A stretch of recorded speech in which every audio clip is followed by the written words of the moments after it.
ሰላም ጤና ይስጥልን። በመላው ዓለም የምትገኙ ውድ አንድ አፍታ ቤተሰቦች እንደምን አላችሁ? እነሆ አንድ አፍታ ዕለታችን ተጀምሯል። በቅድሚያም ዛሬው አንድ አፍታ ዕለት ላይ የምንመለከታቸውን ጉዳዮች እናስቃኛችሁ። በኢትዮጵያና በኤርትራ መካከል የተፈጠረው ውጥረት ወደ ጦርነት እንዳይሸጋገር ፕሬዚደንት ኢሳያስ አፈወርቂና ጠቅላይ ሚኒስትር አብይ አህመድን ለማደራደር ኬንያ ጥያቄ እንደቀረባላትና እንቅስቃሴ እንደጀመረች የዲፕሎማቲክ ምንጮች እየገለጹ ነው የሚገኙት። እንግዲህ በኢትዮጵያና በኤርትራ መካከል ጦርነት ይቀሰቅሳል የሚል ውጥረት መፈጠሩ ይታወሳል። ኬንያ የደህንነት ሹሟን ሰይማ ወደ አስመራ ለማነጋገር ጥረት እያደረገች ነው ተብሏል። በኢትዮጵያ በኩል ደግሞ የኢትዮጵያ በተለያዩ ሀገራት ያሉ ኤምባሲዎች ኢትዮጵያ ከኤርትራ ጋር ለመደራደር ዝግጁ ናት የሚለውን ሀሳብ በስፋት እያስተጋቡት ነው። ኢትዮጵያ የአሰብን የባህር በር ጥያቄ በድርድር ልትፈታ ትችላለች ወይስ ወደ ጦርነት መገባቱ አይቀሬን የሚለውን ጉዳይ እንመለከታለን። ሁለተኛው ጉዳያችን ህወሓት በአፋር ግንባር በኩል የጀመረውን ትንኮሳ ወደ ራያ ግንባር እየዞረ መሆኑን የሚያመላክቱ መረጃዎች ተሰምተዋል።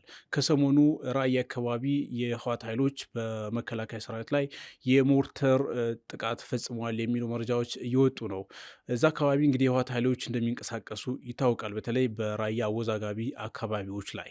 በሌላ በኩል ደግሞ ጀነራል ታደሰ ወረደ የ7 ቢሊዮን ብር በጀት ጉድለት ገጥሟቸው አጣብቂኝ ውስጥ ገብተዋል። እንግዲህ ከጥቅማጥቅም ጋር በተገናኘ አመፅ ያነሳው የህወሓት ታጣቂ ኃይል እነዚሁ ደግሞ መንግስት ሰራተኛውም የጀነራል ታደሰን አስተዳደር ሊውጠው ይችላል የሚሉ መረጃዎች ከወዲሁ እየወጡ ነው።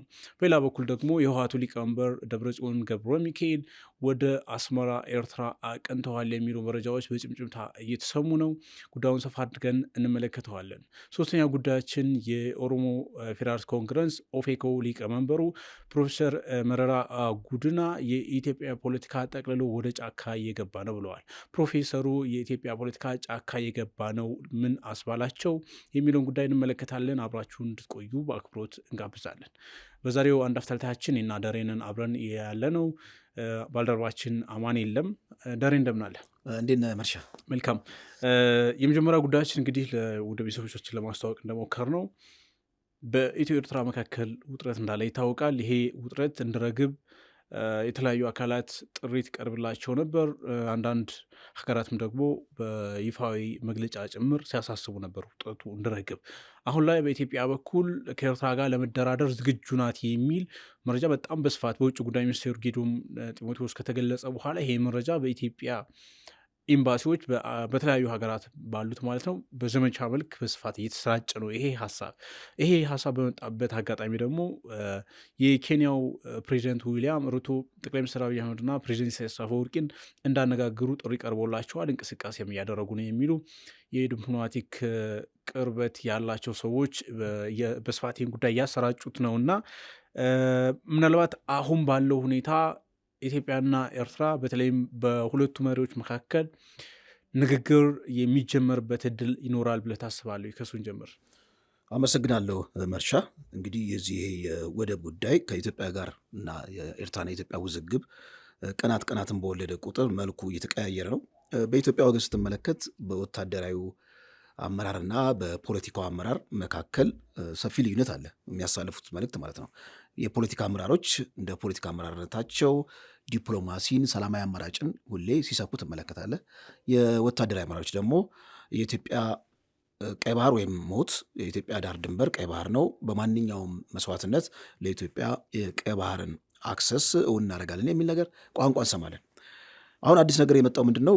የኬንያው አደራዳሪ በኬንያ አማካኝነት አደራዳሪ ኢትዮጵያና ኤርትራ ያላቸውን ልዩነት በሰላም አማራጭ ወይም ደግሞ በጠረጴዛ ዙሪያ ችግራቸውን እንዲፈቱ የሚል መረጃ ወጥተዋል። ከቀናት በፊት ምንድነው በቻይና የኢትዮጵያ አምባሳደርም በኤምባሲው ዓለም አቀፍ ኮሚኒቲው በኤርትራና በኢትዮጵያ መካከል ያለውን ልዩነት እንዲፈታ መፍታት እንዲችሉ ችግራቸውን እንዲፈቱ በጠረጴዛ ዙሪያ ጥሪ አቅርበዋል። አሁን ብዙ የሴራ ንድፍ ሀሳቦችን መተንተን እንችላለን። 1 2 3 የሴራ ንድፍ ሀሳቦችን ስናስቀምጥ ምናልባት በዝርዝር ከመሄዴ በፊት አንደኛው የሴራ ንድፍ ሀሳብ የሚሆነው ምንድን ነው? መንግስት ወትሮውንም ቀይ ባህርን በተመለከተ ለኢትዮጵያን የቀይ ባህር አክሰስ እንድታገኝ ወይም ደግሞ የአሰብ ወደብ ወደ ኢትዮጵያ እንዲመጣ ቁርጠኛ አይደለም፣ የፖለቲካ ቁርጠኛ አይደለም። እንደ ዝም ብሎ ውጥረትን ለማስተንፈስና ውስጥ ያሉትን ኃይሎች በዚህ በቀይ ባህር አማካኝነት ዲመናይዝ ለማድረግ ለማሰይጠን ነው ብለው በሴራ ንድፈ ሐሳብ የሚተነትኑ ኃይሎች አሉ። ከዚህ ቀደም ቲፒኤልኤፍ ኢህአዴግ ልክ ህዳሴ ግድብን በብዙ መልኩ ማለት ነው የፖለቲካውን አጠቃላይ ሁኔታ ለማስቆንጀት ለህዝብ ግንኙነት ፍጆታ ይሄን የህዳሴው ግድብን ተቃዋሚዎችን ማጥቂያ እንደሚጠቀምበት ሁሉ ይሄ መንግስትም ይጠቀማል ብለው በሴራ ንድፈ ሐሳብ የሚተነትኑ ኃይሎች አሉና ልክ መንግስት አሁን የሰላም አማራጭን ጫን ብሎ ወደፊት ሲመጣ በፊትም ያለው ትክክል ነው። መንግስት ቁርጠኛ አይደለም። ጥይት አስወንጭፎ ወይም ደግሞ በኃይል አማራጭ አሰብን ሊያመጣ የሚችልበት አማራጭ የለም። ስለዚህ አሁንም የሰላም አማራጭ ያለው እንደማይችልና እጅ እንደሰጠ ማሳያ ነው ብለው የሚተነትኗሉ። መንግስት እጅ ሰጥቷል ብለው ያስቀምጣሉ። በእርግጥ እነዚህ ነገሮች በዛ መልኩ ማየት አለብን ወይ? ሁለት ነገሮች እንመልከት። አይ ቲንክ የመንግስት አካሄድ ስትመለከት እንደውም አሁን ቢቢሲ ያወጣውም አንድ መረጃ ምንድን ነው የኢትዮጵያ መንግስት ወታደራዊ እንቅስቃሴውን አላስተጓጎለም። ምልክቶች አሉ። ምልክቶችን አንድ 4-5 ፖይንቶች አስቀምጧል። አንደኛው ዲተረንስ፣ አንድ ሀገር ከሌላው ባላንጣ ሀገር ጋር ያለውን ልዩነት በወታደር ኃይል ለመፍታት በሚጥርበት ጊዜ ምን ያደርጋል? የሚሊተሪ ኃይሉን አደባባይ ያወጣና ትርኢት ያደርጋል።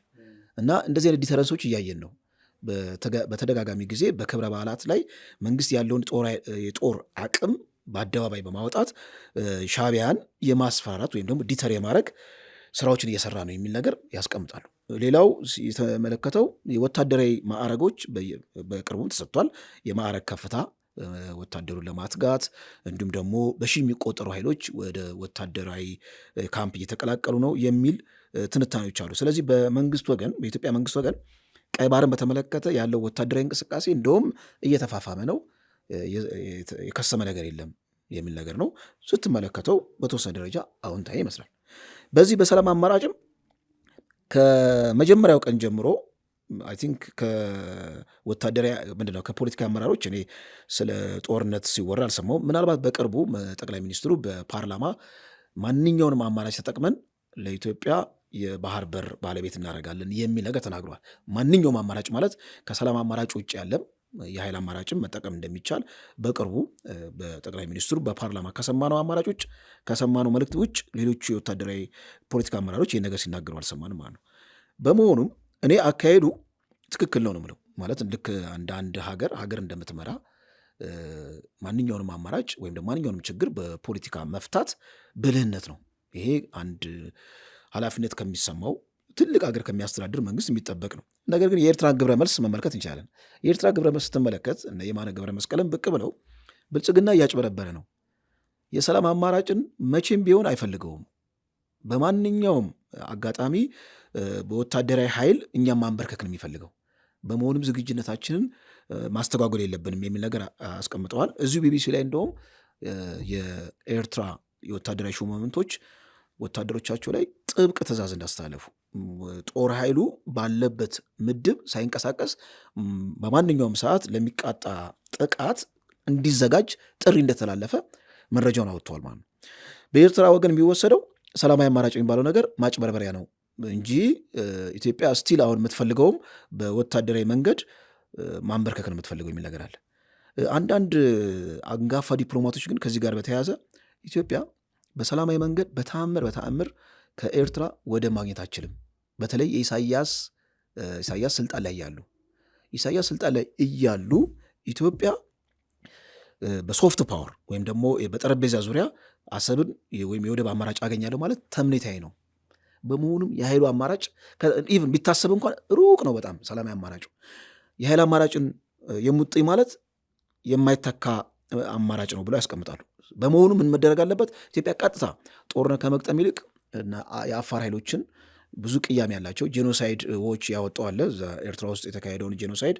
በመሆኑም እነዚህ የአፋር ኃይሎችን በደንብ አጠናክሮ በእነሱ አማካኝነት እዛ አካባቢ ሻዕቢያን ማስበርገግ እጅግ አስፈላጊ ነው ብለው አንዳንድ በጣም አቅም ያላቸውና ልምድ ያላቸው የፖለቲከኞች ሀሳባቸውን ሲሰነዘሩ ተመልክቻለሁ ማለት ነው። እና እኔ አካሄዱ ብዙም ሊገርመን አይገባም።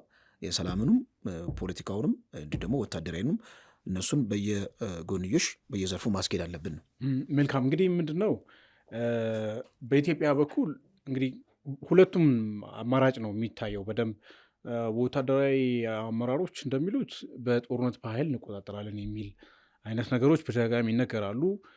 በውጭ ጉዳይ ሚኒስቴርና እንግዲህ በጠቅላይ ሚኒስትሩም በኩል ያሉት እየተቀላቀሉ ናቸው።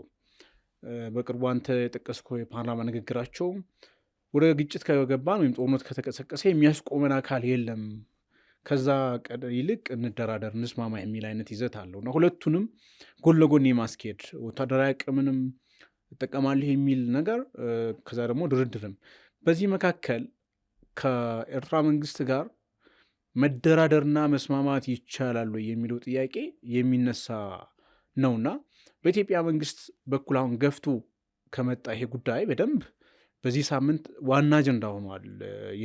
ከኤርትራ ጋር ሰላም ፈልገን እንደራደራለን የሚለው ጉዳይ፣ በኤርትራ በኩል ደግሞ ይሄ ነገር የዲፕሎማሲ ሽፋን እንጂ በኃይል ወራለሁ እያሉ እደራደራለሁ ማለት የሚያስኬድ አይደለም የሚል ነገር የማነ ምላሽ ሰጥተዋል። እና ምንደራደር ወይም በባህር በር ጉዳይ የምንነጋገር ከሆነ በሰጥቶ መቀበል መርህ ነው፣ ሁለታችንም ሉዓላዊ ሀገር መሆናችንን አምነው ነው መሆን ያለበት እንጂ ታሪካዊ ዳራዎችን በማንሳት የባህር በር ባለቤትነት ጥያቄ የሚያነሱ ከሆነ ይሄ የሚሆን አይደለም የሚል ምላሽ ነው እየሰጡ ያሉት። እና ከዚህ አንጻር አሁን ገፍቶ መጥቷል የተባለው የድርድር ጉዳይ ተቀባይነት የሚያገኝ ይመስላል?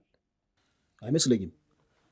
ይሄ ከምን ይመነጫል? የኤርትራ መንግስት ባህሪ ማለት ነው። የኤርትራ መንግስት ባህሪ ስትመለከተው ፕሮፐር ስቴት እኮ አይደለም። ፕሮፐር ስቴት አይደለም። አንድ ሉዓላዊ ሀገር እንደ ፕሮፐር ስቴት የሚቆጠረው ምንድነው? ፓርላማ ያለው፣ ሚዲያ ያለው፣ ህገ መንግስት ያለው በደንብ ቅርጽ ሞደርን ሪፐብሊክ የሚባል የስቴት አወቃቀር አይደለም። ኤርትራ የምትመለከታት ኦልሞስት በአንድ ግለሰብ አምባገንነት የምትመራና ብዙም ቅርጽ የሌለው ተቋማዊ ቅርጽ የሌለው ሀገር ነው። ስለዚህ በኢሳያስ ፍላጎትና ስሜት የሚመራ ነው እንጂ መርን የተከተላለም እና እርሳቸው ደግሞ ከአጠቃላይ ስትመለከታቸው የእርሳቸው የፖለቲካ ውቅር በአብዛኛው የሚሳፋው ያው ከነ ግብፅ ጋር ነው። እነ ግብፅ ደግሞ እንደምታውቀው በሰላማዊ መንገድ ኢትዮጵያ ወደ ቀይ ባህር የምትመጣ ከሆነ እነ ግብፅ የሚፈልጉት ነገር አይደለም።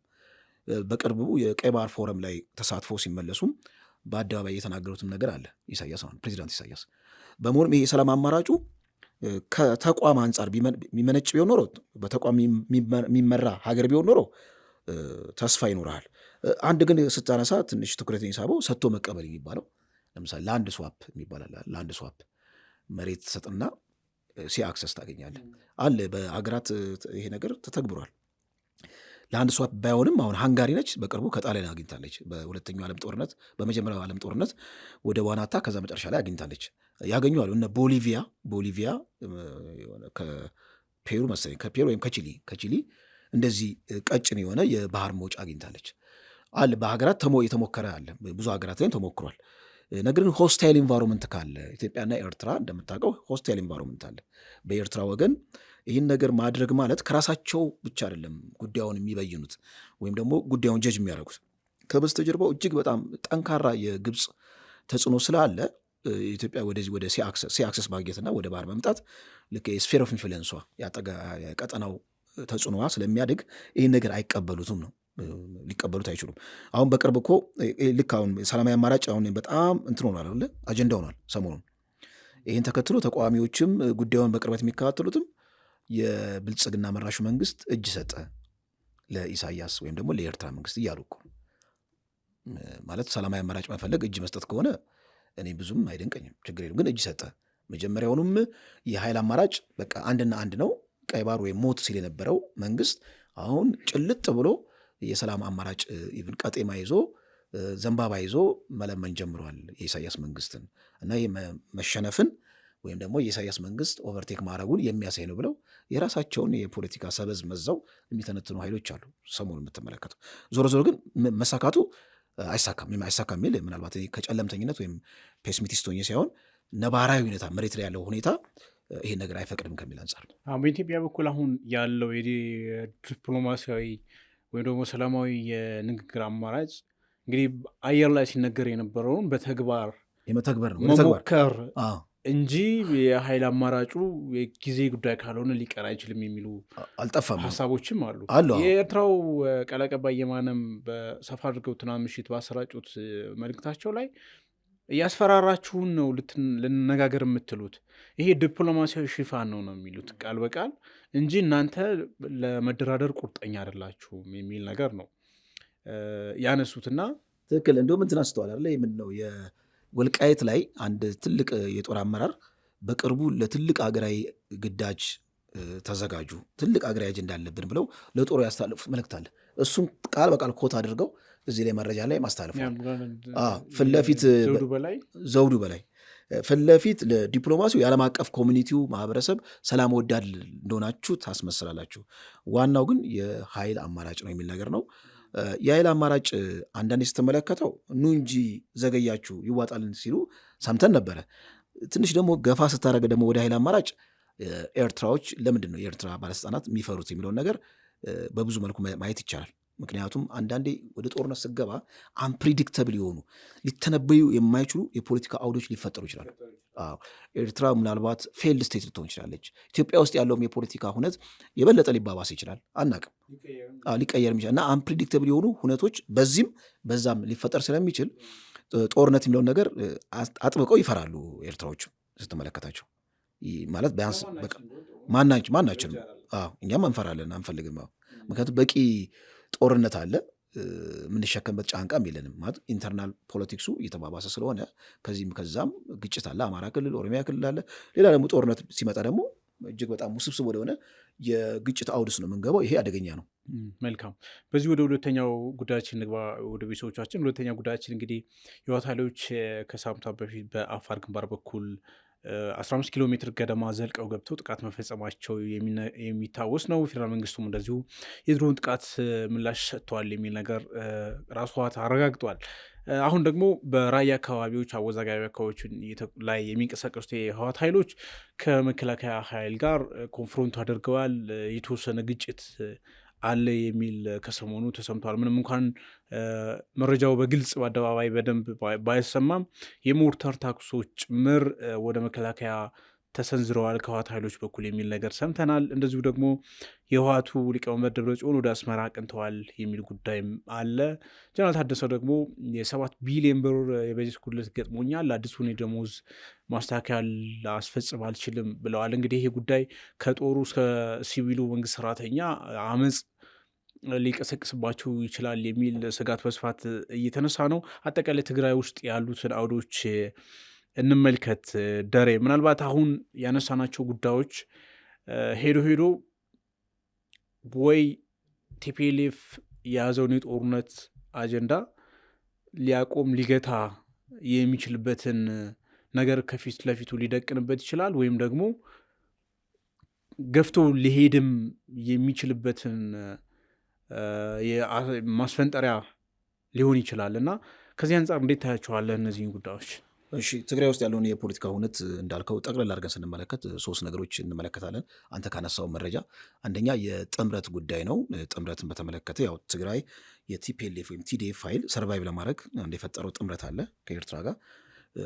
ያነሳውን መረጃ ወደ አስመራ መሮ የሚለው ዶክተር ደብረጽዮን የሚለው ነገር እሱ ከዛ ይታያል። ሁለተኛ ራሱ ጦር ኃይሉ ያለው እንቅስቃሴ፣ ጦር ኃይሉን በምን መልኩ ነው የቲዲኤፍን ወይም አጠቃላይ የትግራይን ፖለቲካ ለፌዴራል መንግስቱ ላይ ተጽዕኖ ማሳደር የሚቻለው፣ እሱም መገምገም አለበት። ሶስተኛው ሲቪል አስተዳደሩ ነው። እነዚህን ነጣጥለን ማየት አለብን።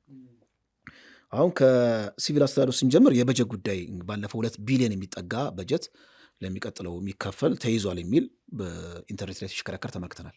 አሁን ደግሞ 7 ቢሊዮን ጉድለት ነው የሚለው አይደለ? ያ ማለት ጭማሪ የደሞዝ ጭማሪን አካቶ ነው። እሱ መፈጸም አልችልም ነው የሚለው። ይሄ ማለት እንግዲህ በጀት ተያዘ ማለት ውስጣዊ ቀውስ ይባባሳል። ከዚህ ቀደም ያየነው ምልክት ነበረ። ጦር ኃይሉ ወደ አደባባይ ወጥቶ ደሞዝ አልተከፈለኝም፣ የውዝፍ ደሞዝ አልተከፈለኝም ብሎ ነበር። አሁን ጭራሽ ውዝፍ አይደለም፣ ራሱ የህዳርን ወር ደሞዝ የማግኘት እድሉ የመነመነ ነው። የሚያገኘውን ብር ሌሎች ፕሮጀክቶችን እያጠፈ ለሰራዊት ነው የሚከፍለው። በመሆኑም አንፕሬዲክተብል የሆነ የፖለቲካ ሁነቶች በሚቀጥሉት ወራት ወይም ደግሞ በሚቀጥሉት ሳምንታት ትግራይ ላይ መፈጠሩ የማይቀር ነው። በጀት ስትይዝ የሚበላውን ያጣ ህዝብ መሪውን ይበላል ይላሉ ፕሮፌሰር መረራ ሁሌ። አሁን ደግሞ የሚበላውን ያጣው ጦር ሰራዊት ነው። ጦር ሰራዊት የሚበላውን ሲያጣ እንግዲህ መሳሪያውን እየተኮሰ ሌላ የቀውስ አዙሪት ውስጥ የሚገባበት ሁኔታ አለ የሚል ነገር ነው። ይሄ አንደኛው የምንመለከተው ነገር ነው። ሌላው እንግዲህ ቲዲኤፍ የሚባለው ኃይል በዚህ በአፋር ሳይድ ከሳምንት በፊት ወረራ ፈጽሞ ነበረ። እንደውም አሁን ከ2 ቀን በፊት የኢትዮጵያን ኢንሳይደር የተባለው የመረጃ አውታር ያወጣው መረጃ አሁንም ቦታዎችን እንደተቆጣጠረ፣ እንደውም ከባባድ መሳሪያዎችን እየተኮሰ ነው። አፋር ላይ ቶንሳ የሚባል ቀበሌን ለ2 ከፍለው ግማሹን ወደ አፋር፣ ግማሹን ወደ ትግራይ ይዘውት እንዳሉ መረጃው ወጥቷል። በመሆኑም በአፋር መስመር የቲዲኤፍ እንቅስቃሴ እየተጠናከረ ነው፣ እየተኮሰ ነው። ሌላው ትኩስ መረጃ የወጣው በዚህ በራያ መስመር ከባባድ ጦር መሳሪያዎችን ወደ መከላከያ እየተኮሰ ነው። እንደውም ከቀን በፊት ወይም ከሳምንት በፊት መንገድ ወደ ዋጃ መስመር መከላከያው እንዳይንቀሳቀስ መንገድ ሁሉ እስከ መዝጋት ወደ ሞርተር፣ እንግዲህ ሞርተር መተኮስ ማለት ከባድ ነገር ነው። ሞርተር ወደ መከላከያ ትናንትና እንደተኮሱና ግጭት እንደተፈጠረ በራያ መስመር ተመልክተናል። እነዚህን ግጭቶችን በአፋርም ፈጠረ፣ በዚህ በራያ መስመርም ይፈጥራል። ቲዲኤፍ ለምን የሚፈጥረው? አንደኛ የመፈራት ግርማ ሞገሱን ለመጨመር፣ የፖለቲካ ድርድሩን ከፍ ለማድረግ ማለት መንግስት ላይ ጫና የምታሳድር አንድ አካባቢዎች በተቋጠር ቁጥር መንግስት ላይ ጫና የበለጠ ለማሳደር እና የንግግር አቅምህን ለማሳደግ ትጠቀምበታለህ። ምክንያቱም አንዳንዴ ይህንን የፖለቲካ ኃይሎች ሲጠቀሙበት ያለ ያላቸውን ኃይል ይጠቀሙና አሟጦ ይጠቀሙና ከዛ አዛኛውም ባላንጣቸው ላይ ተጽዕኖ የሚያሳድሩበት መንገድ ነው። ሳይድ ባይ ሳይድ እንደዚህ ቲዲኤፍ ጦር እየተኮሰ ጽምዶ የሚባለውም እንደው በጣም ተዳክሞም ቢሆን እንደ በፊቱ የሚዲያውን ላንድስኬፕ አልተቆጣጠረውም።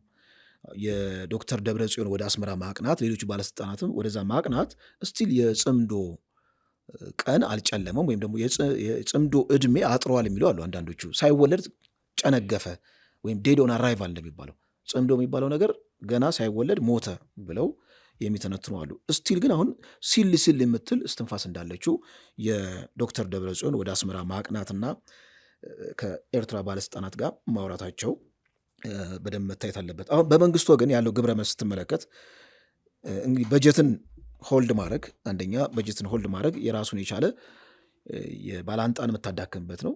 ሌላው ከአሰብ ጋር ከቀይ ባህር ጋር በተያያዘ ከሻዕቢያ ጋር እንኳን ጦርነት ውስጥ ቢገባ ትልቁ ዲተርማይኒንግ ፋክተር የሚባለው ትግራይ ውስጥ ያለው የፖለቲካ ሁነት ነው ተብሎ ሲተነተን ተመልክቻለሁ። ለምንድን ነው ትግራይ ውስጥ ያለው ጥምረት አሊያንስ፣ እንዲሁም ደግሞ አማራ ክልል ያለው የፋኖ ወይም ደግሞ የአማራ ውስጥ ያለው የፋኖ ኃይል እንቅስቃሴ ኦላ አለ። እነዚህ ሁሉ እንቅስቃሴዎች መንግስት ላይ የሚፈጥሩት ጫና መንግስት በራሱ የቤት ስራ እንዲወጠር ስለሚያደርገው ወደ አሰብም ሳትደርስ ወደ ቀይ ባህርም ሳትደርስ ነገሮች ሁሉ ተሰነካክለው ይቀራሉ። በመሆኑም ትግራይ ውስጥ ያለው የፖለቲካ ጥምረት በደንብ መፋፋት አለበት ለኢንፌቨር ኦፍ ሻዕቢያ የሚል ነገር ነው እና መንግስት ያንን ጥምረት አንደኛው የሚያዳቅምበት መንገድ ሶፍት ፓወር በመጠቀም ነው። በጀትን በምትይዝበት ጊዜ ኢንተርናል ክራይሲስ፣ ኢንተርናል ፕሮብሌም ኢራፕት ያደርጋል ወይም ይፈነዳል። ከሻዕቢያ ጋር ያለን አሊያንስ መጠየቅ ይጀምራሉ። እንደውም አንዳንድ እኮ አርሚዎች እየወጡ ነው። አርሚ 10 አርሚ 15 ከኤርትራ ጋር ያለውን ጉድኝት ወይም ደግሞ ቁርኝት አንፈልገውም ብለው አፈንግጦ ይወጣሉ። ይሄ መንግስት በሶፍት ፓወር አማካኝነት በጀትን በመያዝ ወይም ደግሞ ጫና በማሳደር ቢሮክራሲው ላይ በከፍተኛ የቲፒኤልኤፍ አሊያንስን ማዳከም ይችላል ነው። ይህ እንግዲህ ሎንግ ሬንጅ የሆነ ፕላን ካለና ከኢሳያስ ጋር ያለውን መካረር ከዛ አንጻር ተመልክቶት ሊሆን ይችላል። ዞሮ ዞሮ ቲፒኤልኤፍ ቲዲኤፍ ሁሌ እንደዚህ አይነት ስራዎችን ካልሰራ ሊኖር አይችልም፣ ሰርቫይቭ አያደርግም። በሰለጠነ የፖለቲካ በክርክር በጣም ሲቪላይዝድ በሆነ የፖለቲካ ኢንቫይሮንመንት ያደገ ስለሆነ በማንኛውም ሰዓት እንደዚህ አይነት ችግሮች ይፈጥራል። እንደውም በጠለምት ወልቃይትን እንደውም በወልቃይት መስመር የታዩ ታጣቂዎች አሉ ቲፒኤልኤፍ በጠለምት በኩል ተከዜን ተሻግረዋል የሚል ነገር ተከዜ ተሻግረዋል። በእርግጥ ይገባሉ ይወጣሉ። እዛ አካባቢ የሳሳ ነው። ተከዜ ዘብም የለም፣ መከላከያም የለም፣ የፋኖ ኃይሎች ጋርም የለም። እዛ አካባቢ ሲወጡ ሲገቡ ታይቷል። እንደውም ሲቪሊያን ገለዋል፣ አንድ የተወሰኑ ሰዎችን ገለዋል የሚል ነገር መረጃ ወጥቷል። አንዳንድ እንደውም ጥርጣሬ ያለው ምንድን ነው፣ አይ መንግስት ልክ በራያ መንገድ ወደ ወልቃይት ሊያስገባቸው ነው የሚል ነገር ነው። ግን የሚሆን ነገር አለ። ወልቃይትን በነገራችን አንድ እዚህ ጋር መሰመር ያለበት ነገር አለ። የፌዴራል መንግስቱ ወይም ደግሞ ማዕከላዊ መንግስቱ ወይም ብልጽግና መራሽ መንግስቱ ወልቃይትና ራያን ትሪት የሚያደርግበት መሬት ላይ ያሉት ማህበረሰቦች ማንነታቸው እንዲጠበቅ ወይም የራሳቸውን ዕድል በራሳቸው እንዲወስኑ ከሚል ገራገር አመክንዮ ብቻ አይደለም። ወልቃይትን ትሪት የሚያደርገው አንደኛ ወልቃይት በራሱ 4 ኪሎ በለው በቃ ወልቃይት እኮ ትልቅ ወደብ እኮ ነው ማለት የመንገድ ወደብ ምንድን ነው ኮሪደር እኮ ነው። ወልቃይትን ለቀቅ ማለት ቲፒኤልኤፍን የግብፅ ወይም ደግሞ የሱዳንን ኃይሎች መናኸሪያ ነው የምታደርገው። ስለዚህ ኢንተርናል ክራይሲሱ የበለጠ ያድጋል። ከዛ አንጻር ከቲፒኤልኤፍ ኃይል መጠበቅ ፈልጓል። ራያን ደግሞ ለቆ ለቲፒኤልኤፍ ሰጥቷል።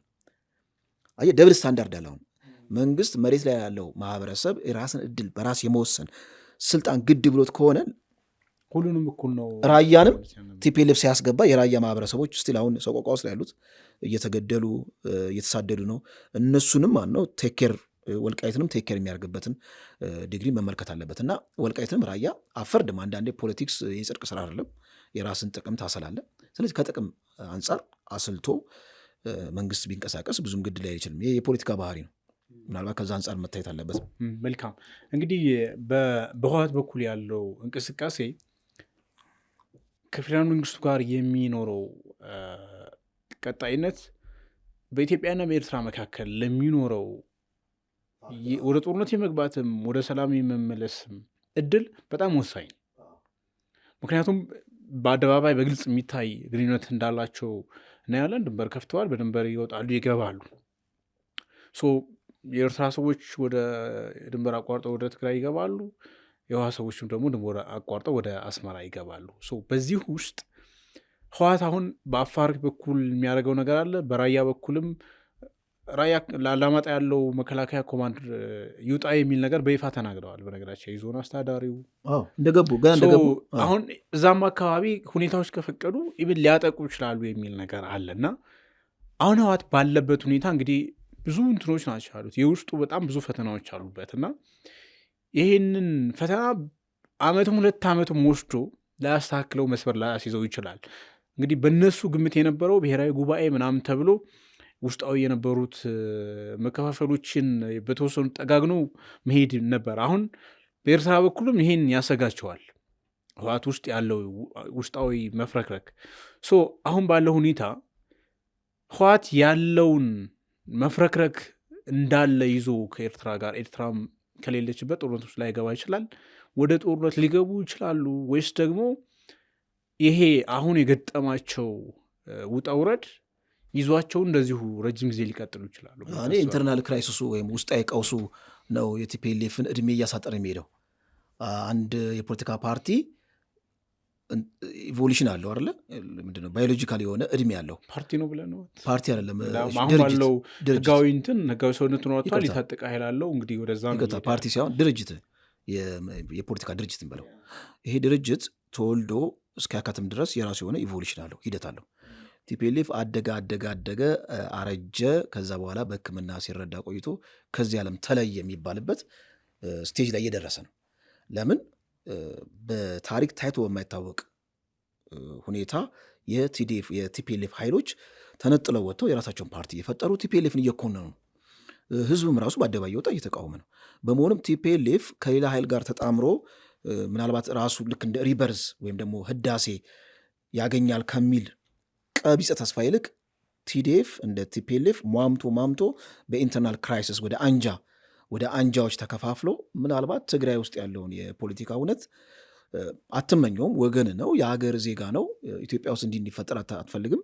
ልክ አሁን ሶማሌ ውስጥ እንዳሉ የአንጃ ክፍፍሎች ወይም ደግሞ እንደ ዘመነ መሳፍንት አይነት የፖለቲካ አውድ በትግራይ ውስጥ እየተመለከትን ነው። ይህም እያደገ ይሄዳል። ወደፊት መንግስት በጣም ከጠነከረ ያንን ኦቨር አርክ አድርጎ ወይም አሸንፎ ማስገበር ይችላል ማለት ነው። ልክ አጼ ሚኒሊክ እኮ ወደ ስልጣን በሚመጡበት ጊዜ ትግራይ ያሉ የጦር አንጃዎች እኮ አንገብርም ብሎ ነበረ። መጨረሻ ላይ በኃይል ነው ወደዛ ተኪዶ በኃይል የማስገበር ሁኔታ አለ እና በኃይል መንግስት ማዕከላዊ መንግስቱ ወደፊት ማስገበር የማይቀር ነው። ይሄ የስቴት ባህሪ ነው። ሞኖፖል ቫይለንስ ከሌለ በአንድ ሀገር ውስጥ እንደ መንግስት አትቆጠርም። አሁን እኮ ትግራይ እኮ እንደ ሶማሊላንድ እኮ ነው አክት እያደረገች ያለችው። እንደ ሶማሊላንድ ነው አክት ዲፋክቶ ስቴት ነው። ይህ እስከ መቼ ነው የሚቀጥለው? የኢትዮጵያ ሉዓላዊ አካል ነች። የእኛም በጀት ነው የሚበላው ክልሉ። በመሆኑ መንግስት የማይጠየቅ ለጥያቄ የማይበቃ ሞኖፖል ቫይለንስ ሊኖረው ይገባል ነው። ያንን ማድረግ የሚችለው ደግሞ አንደኛ ሌሎች ኢንተርናል ፕሮብሌሞች አሉ። አማራ ክልል ያለው ችግር አልተፈታም።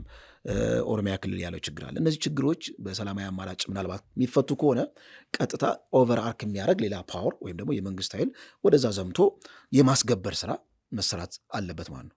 አይ ቲንክ ራስ መኮንን መሰለኝ ወደዛ ሄደው መጨረሻ ላይ አስገብረው እሱን ደግሞ በቀጥታ ጦርነቱን ሊቀሰቅሰው ይችላል የሚል ስጋት ብዙ ኃይሎች አሉ። አሁን ፌዴራል መንግስት ወደ ትግራይ ክልል መግባት ከፈለገ እሺ፣ አሁን ብዙ ኃይሎች አሉ የሚባለው አንዱ ሀራ መሬት ነው።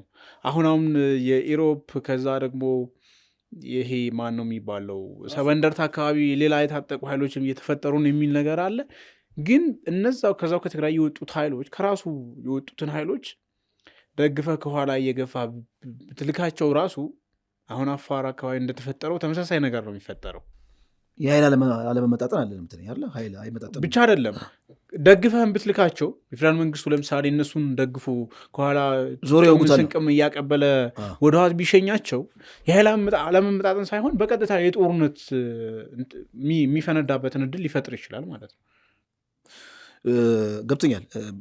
አንቲ ከወር በፊት መሰለኝ ዶክተር ማን ነው ጀነራል ጻድቃን ሲቪል ዲስኦቢዲየንስ ወይም ደግሞ ህዝባዊ እምቢተኝነት እናስነሳለን በትግራይ ረገድ ብለዋል። በእርግጥ ይሄኛው አንድ አማራጭ ነው። ሲቪል ዲስኦቢዲየንስ ሲደመር በትጥቅ የታገዘ አመፅ እነዚህ ተቀላቅለው ምናልባት ለትግራይ የሆነ አንድ ሽግግር የሆነ አስተዳደር ሊፈጠር የሚችልበት ሁኔታ አለ። ምክንያቱም ትግራይ በደማች ቁጥር ኢትዮጵያ እየደማች ነው የምትሄደው። አካል ነዋ። የአንተ አካል ጣትህ ደማ ብላ አጥለውም እና የትግራይ መድማት እያንዳንዱ ከጅጅጋ ጫፍ እስከ ሌላው ጫፍ ድረስ ያለው ግድ ሊለው ይገባል ነው። በሀገራዊ መነጽር ነው መመልከት ያለብን እንጂ ልክ ህወሓት ኢህአዴግ ባስቀመጠው የዘውግ ፖለቲካ አይደለም። በዛ መነጽር አለ መመልከት ያለብን እና የትግራይ ህዝብ ባለቀሰ በደማ ቁጥር እያንዳንዳችን ልናለቅስ፣ አማራ ክልል አማራ ህዝብ በደማ ባለቀሰ ቁጥር፣ የኦሮሞ ህዝብ በደማ ባለቀሰ ቁጥር እንደ ዜግነት ሁላችንም ሊሰማን ይገባል ነው እና የትግራይ በዚህ ሰዓት እንደዚህ ቀርቃሮስ መግባት አማራ ክልል ውስጥ ያለው ሁኔታ ሁላችንም ዜጋ ልንታመም ይገባል እና መንግስት ወደፊት እንግዲህ በደንብ ጠንክሮ ሞኖፖሊ ቫይለንስ በደንብ ኮንትሮል ማድረግ ከቻለ ኦቨርአርክ ያደርጋል። አለዛ እንደ ዴፋክቶ ስቴት እንደ ሶማሊላንድ አክት እያደረገች ወይም ፑንትላንድ ሌላዋ ሶማሌ እኮ እየሆንን ነው የምንሄደው። ከዛ በኋላ ማለት ኦቶኖመስ የሆኑ ስቴቶች የጦር አበጋዝ የሚመራቸው ኦቶኖመስ ስቴቶች እዚህም እዛም ብቅ ብቅ እያሉ እኮ ነው። ከዛ መጨረሻ ላይ መንግስት እኮ አቅም ሳይኖረው ሲቀር ወይም ደግሞ አንድ ኦቨርአርክ የሚያደርግ ስልጣን በማይኖሩበት ጊዜ በቃ ወደ ሶማሌ ስቴት ልክ የሶማሊያ ታይፕ ስቴት ነው ወደ ፌልድ ስቴት ይሉታል። ዊክ ስቴት፣ ፌልድ ስቴት እያሉ ፍራጃይል ስቴት እያሉ ይበይኑታል ባለሙያዎች እና ወደዛ ነው እየሄድን የምንሄደው የምናመራው የሚል ነገር ነው። መልካም። አሁን ህወሓት እንደዚህ አይነት ነገሮች ሲመጡበት በቀጥታ ጦርነት ውስጥ ሊገባ ይችላል የሚሉ ያለውን ነገሮች አሉ። ያሉት እንግዲህ አልሞት ባይ ተጋዳይነት የሚል አገላለጽም ሊገልጸው ይችላል። ብዙዎች አሁን እያሉ ያሉትን ነገር ወደሱ ሊገባ ይችላል ብለህ ታስባለህ? አሁን ባለው ቁመናል አይመስለኝም። ለምሳሌ አንደኛው ጦርነት ቢገባ አማራ ክልል ያለው የፖለቲካ የኃይል አሳለፍ ከዚህ ቀደም በ2012 እንዳለው አይደለም። አማራ ክልል ያለው የፋኖ ታጣቂዎች የራሳቸው ኒድ አላቸው። ቲፒኤልኤፍ እንዴት ነው የሚበይኑት? እንዴት ነው የሚያዩት?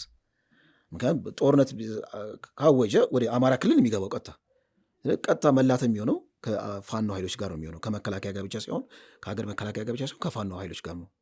ሰምቻለሁ፣ አንዳንድ ደግሞ ዋርኒንግ ሰምቻለሁ። ቲፒኤልኤፍ ወደ አማራ ክልል የሚመጣ ከሆነ ታሪካዊ ስህተት ነው የሚፈጽመው።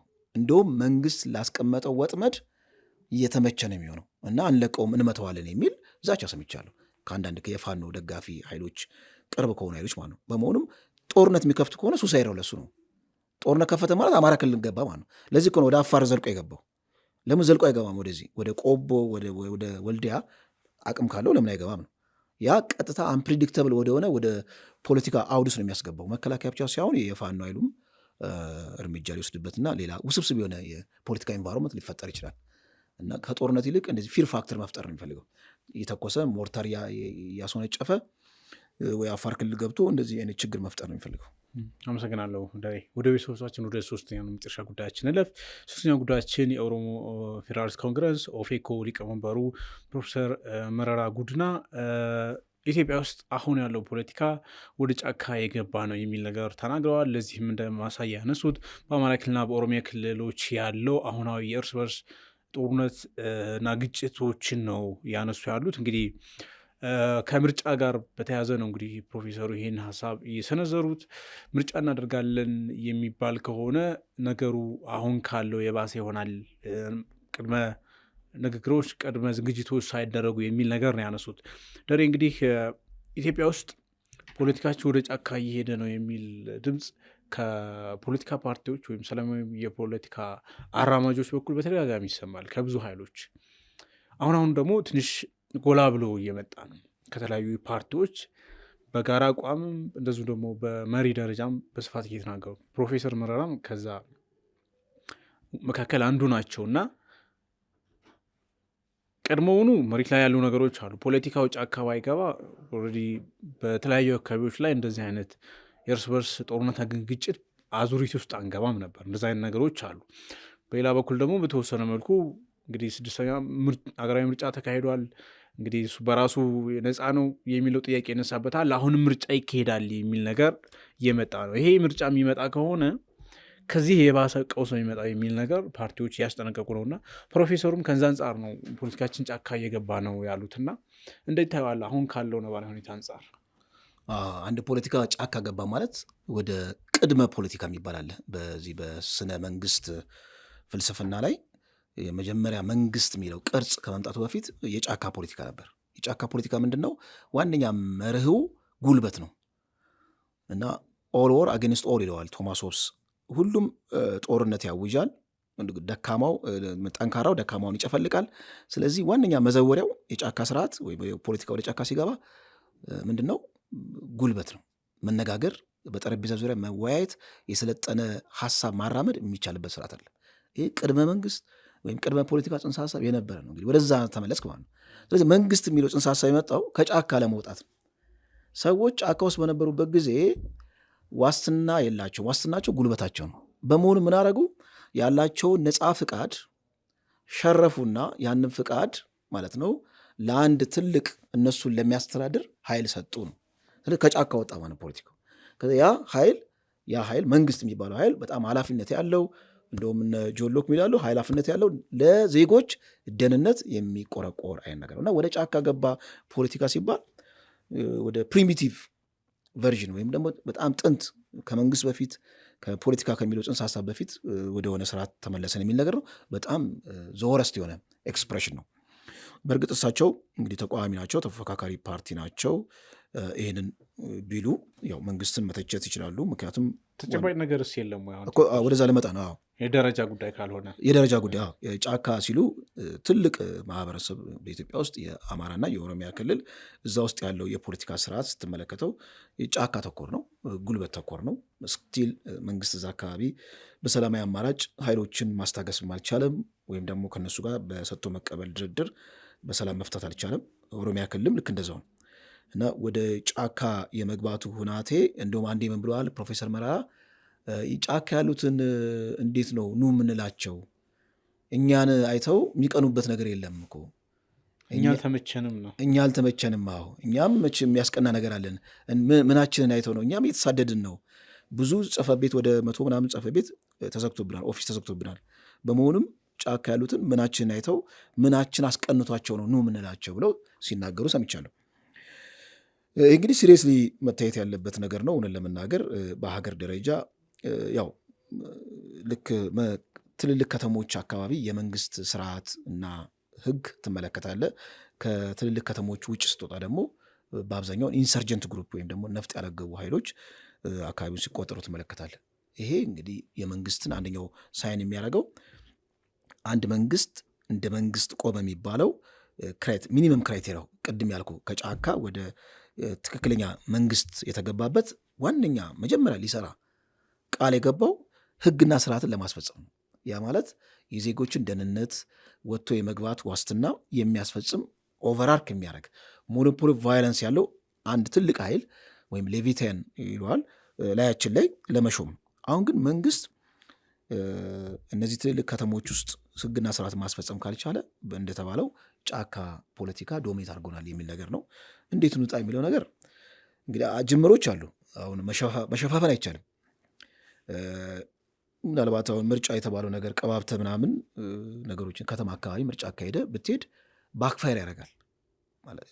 የወረወርኩት አንካሴ መልሶ ወደ ራሴ የሚለው አባባል ብዙ ጊዜ ይጠቀምበታለሁ እና መንግስት በጣም አንካሴውን በወረወረ ቁጥር መልሶ ራሱን ነው አታክ የሚያደርገው እና ምርጫ ከተሞች አካባቢ አድርገህ ከዛ በኋላ የፖለቲካ ስርዓቱ በጣም ደህንነት የተሾመው ነው የኢትዮጵያ ህዝብ ብልጽግና መረጠ ብለህ በአደባባይ ትናገር የምታየውን እውነታ እንደ መሸፋፈን ነው እና እነ ፕሮፌሰር መራራ የተናገሩት ነገር ምንድን ነው? ይሄ የማስጠንቀቂያ ደውል ነው። ትልቅ ኤክስፕሬሽን፣ የተስፋ መቁረጥ፣ የመጨረሻ ማለት መገለጽ የማይገባው ቋንቋ ነው አይደል? ፖለቲካ ወደ ጫካ ገባ የሚለው። ስለዚህ ያለውን ሪያሊቲ እንግዲህ መሸፋፈን አያስፈልግም ብለው ወደ አደባባይ አውጥተውታል። የመንግስት ፖለቲካ ቁርጠኝነት እዚህ ጋር ወሳኝ ነው። የመንግስት መሸፋፈን አያስፈልግም። የመንግስት ሚዲያዎች ብዙ ጊዜ እንደምታውቀው እቺ ምንድነው ዋና ንጹህ ነገሮችን የሚያሳዩት ማለት ዋና ገበናችን ሲሸፋፍኑ ትመለከታል። እና አበባው ብቻ ማሳየት ሳይሆን ሌሎችንም ችግሮቻችን በመሸፋፈን ደግሞ የምታልፈው ነገር የለም። ፌስ የምታደርገውን ነገር ፊት ለፊት አውጥተህ መፍትሄ ካላመጣ ጀኒውን ኮሜንታቸው ያው ጀኒውን ኮሜንት ነው ለማለት ፈልጌ ነው። ፕሮፌሰሩ ይህን ሀሳብ እንዲሰጡ ያደረጋቸው ነገር ከኦነጉ ሊቀመንበር ዳውድ ኢብሳ ጋር አንድ ደብዳቤ ለኦሮሚያ ክልል ፕሬዚደንት ሽመልስ አብዲሳ ጽፈዋል። ይሄ ደብዳቤ አሁን ባለው የኦሮሚያ ክልል ሁኔታ ላይ መነጋገር እንፈልጋለን፣ ቀጠሮ እያዝልን የሚል አጭር የሁለት መስመር ደብዳቤ ነው የጻፉት። እንግዲህ ይቀበሉታል አይቀበሉትም ሌላ ጉዳይ ሆኖ እንነጋገር ነው ያሉት። ተነጋግረው ይግባባሉ፣ ምን ውጤት ያመጣሉ የሚለው ሌላ ጉዳይ ሆኖ ዲኮሬሽን የሚሆነው ግን እዚህ ጋር ስዘረዝር ምናልባት ሙሉ ለሙሉ ጣትን ወደ መንግስት ብቻ መጠቆም አይደለም የሚያስፈልገው። እነሱም ይወቀሳሉ። በነገራችን ላይ ፖለቲካ ምህዳር ውስጥ ያሉት የፖለቲካ ኃይሎች በእርግጥ ፖለቲካ ግድ ብሏቸው ነው። ምክንያቱም የቁስ ሰቀቀን ግድ ብሏቸው ፖለቲካ ውስጥ የገባሉ። አሁን ከመንግስት ጋር ሆነው ፖለቲካውን እርግፍ አድርገው ትተው ተቃዋሚነታቸውን ትተው በቃ በመንግስትና በእነሱ መካከል ያለውን መስመር እንኳን መለየት እስኪያቅተን ድረስ እየተመለከትን ነው። ስለዚህ ፖለቲካ ውስጥ ራሱ የሚገቡት ግለሰቦች የሰለጠነ ፖለቲካ እንዲመጣ የምር ግድ ብሏቸው ነው ወይስ ለቁስ ሰቀቀን ነው? ይህ ራሱ መፈተሽ አለበት። ሁለተኛ የሻንጣ ፖለቲከኞች አሉ ማለት የሻንጣ ፓርቲዎች አሉ ኢትዮጵያ ውስጥ ብዙ የምንመለከታቸው። ኢቨን ፕሮፌሰር መራራ በራሳቸው የሚተቹበት ብዙ ነገር አለ። አሁን እነ ጀዋር በመጡበት ጊዜ በጣም ሀይ በነበረበት ጊዜ ጀዋር ታዋቂ በነበረበት ጊዜ ለውጡ አካባቢ የምርጫ ቀስቀሳ ሲያደርጉ ኦሮሚያ ክልል በጣም ህዝብን ከህዝብ የማያናኑር እጅግ በጣም ጽንፈኛ የሆኑ አጀንዳዎችን በአደባባይ ኢንተርቴን ሲያደርጉ ነበር። እና ወደ ራስን መመልከት ማለት መንግስት ላይ ያለው ድክመት እንዳለ ሆኖ እነዚህ የፖለቲካ ፓርቲዎች አሁን ላለው እነሱ ወደ ጫካ ገባ ፖለቲካ ወደ ጫካ ገባ ላሉት ስቴጅ እጃቸውም አለበት። እነሱም ወደ ውስጣቸው መመልከት አለባቸው። ዝም ብለው ጣትን ብቻ ወደ ውጭ መጠቆም ብቻ አይደለም የሚል ነገር መሰመር አለበት ተያይዞ የሚል ነገር። መልካም አመሰግናለሁ ደሬ። ውድ ቤተሰቦቻችን ዛሬውን አንድ አፍታ ተያይዘን ላይ ቆይተናል። ስለተከታተላችሁ እናመሰግናለን። ጤና ይስጥልን።